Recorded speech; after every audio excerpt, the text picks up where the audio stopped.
সুখ কী জিনিস সেটা কখনো বুঝি নাই। ছোটকালেই তো বাবাকে হারিয়ে ফেলেছি।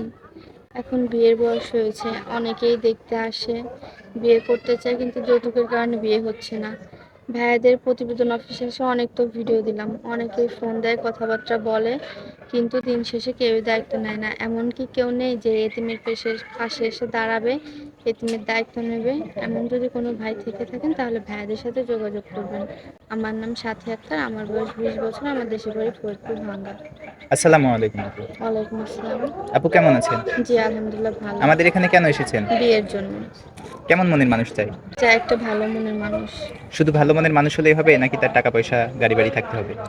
শুধু ভালো মনের মানুষ হলেই হবে, তার টাকা পয়সা গাড়ি বাড়ি কিচ্ছুই চাই না আমি। সে যদি বয়সে বড় হয়, প্রবাসী থাকে, তার ঘরে যদি বউ বাচ্চা থাকে? তাতে আমার কোনো সমস্যা নাই। সুপ্রিয় দর্শক, ক্যামেরার সামনে একটি আপুকে দেখতে পাচ্ছেন। কোনো ভাই যদি সবকিছু জেনে আপুটির দায়িত্ব নিতে চান, স্ক্রিনে একটি নাম্বার দেখা যাচ্ছে, নাম্বারে ইমো হোয়াটসঅ্যাপ দুটোই আছে। আপুটির ছবি স্ক্রিনশট দিয়ে পাঠিয়ে দিবেন, আমরা আপুর সাথে আপনার যোগাযোগ করিয়ে দিব।